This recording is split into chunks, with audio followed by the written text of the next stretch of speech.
नमस्कार दोस्तों,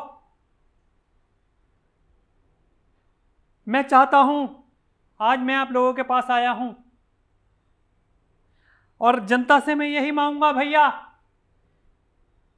कि कहते हैं बीजेपी वाले कि ये ओबीसी सरकार है, ओबीसी की सरकार है, हमारे पीएम ओबीसी उससे आते हैं तो ये ओबीसी की सरकार है।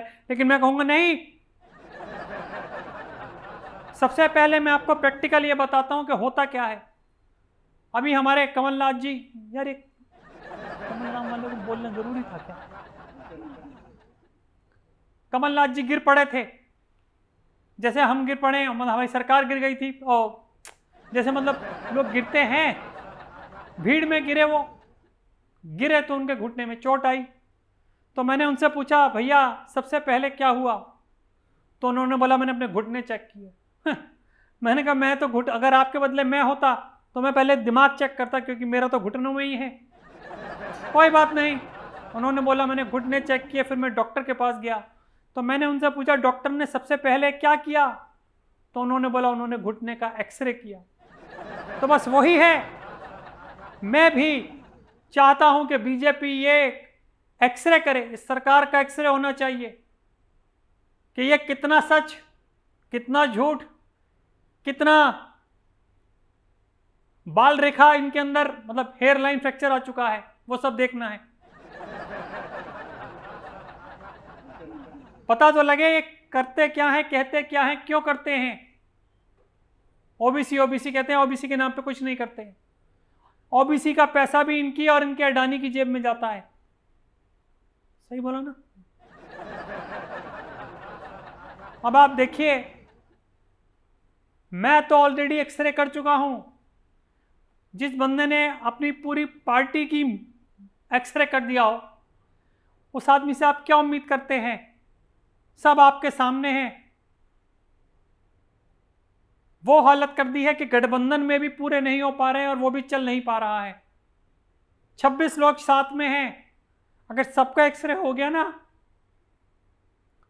तो बस फिर बीजेपी पक्का ही आ जाएगी। पर देखिए, मैं सिर्फ यही बोलूंगा कि बीजेपी को अपना एक्सरे कराना जरूरी है और होना चाहिए, क्योंकि अगर नहीं होगा तो जनता ये जान नहीं पाएगी कि कौन कितना सच बोल रहा है। मुझे इस पर एक वो स्टोरी याद आ गई है कि एक बार एक मगरमच्छ होता है, वो एक बार एक बंदर को बोलता है कि भैया बंदर, तुम आओ मेरी पट्टी पे आ जाओ, मैं तुम्हें सैर कराऊंगा।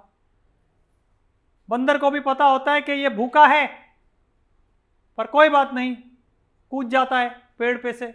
पानी के अंदर बैठा मगरमच्छ की उस पर कूद जाता है पीठ पे और उसको लेकर के चल देता है। अब देखिए आप,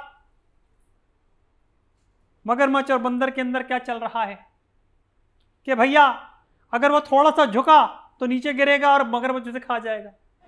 और बंदर को ये है कि उसने ये पता कर लिया है कि अब ये बहुत तेज भूख लग रही है, इसको बहुत भूखा है, और अगर मैं इसके आगे थोड़ा सा भी आया तो ये मुझे खा जाएगा। तो वो टहनी ढूंढ रहा है ऊपर, और मगरमच्छ ये ढूंढ रहा है कि वो कब इधर होता है इधर होता है, लेकिन वो गिरता नहीं है बंदर। तो समझ रहे हैं आप? समझ पा रहे हैं आप? मेरा बाप तो समझ नहीं पाया, आप कहां से समझ जाएंगे? क्योंकि मैं आपको बहुत कक्षा दूसरी तीसरी की स्टोरी सुना रहा हूं।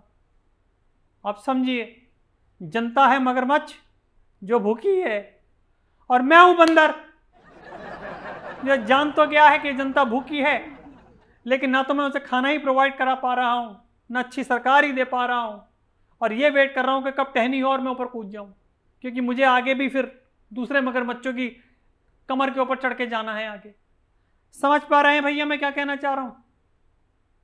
बस इसी बात को आप ध्यान में रखिए।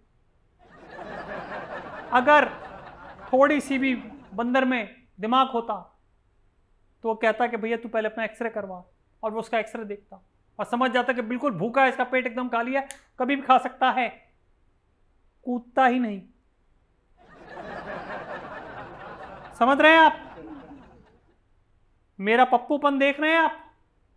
बस वही है इन्हीं सब चीज़ों की वजह से आज तक मैं लॉन्च ही होता जा रहा हूँ, लेकिन कभी भी सेटल नहीं हो पा रहा हूँ। भूल चूक लेनी देनी, गलती हो गई हो तो माफ़ कर दीजिएगा। नफ़रत के बाजार में मोहब्बत की दुकान खोलने आया हूँ। एक बार बिना कटोरे के आपके सामने भीख मांगने आया हूँ। दे दो, वोट दे दो भैया। Thank you, bye bye and God bless.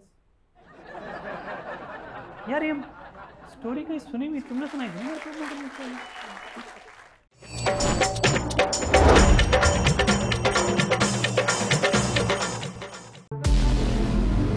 हमारे व्रत, हमारी परीक्षा, लक्ष्य तक पहुंचने की हमारी संयमित प्रतीक्षा। हमारे छठ से और हमारे हठ से पूरी दुनिया वाकिफ है।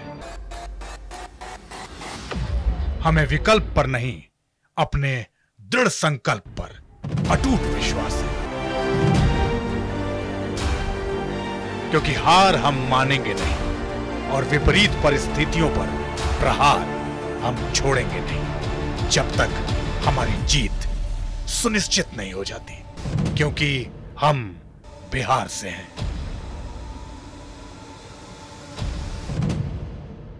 कैपिटल टीवी पर मैं अमित प्रकाश लेकर आ रहा हूं बिहार पर एक ब्रांड न्यू स्पेशल शो, हम बिहार से हैं।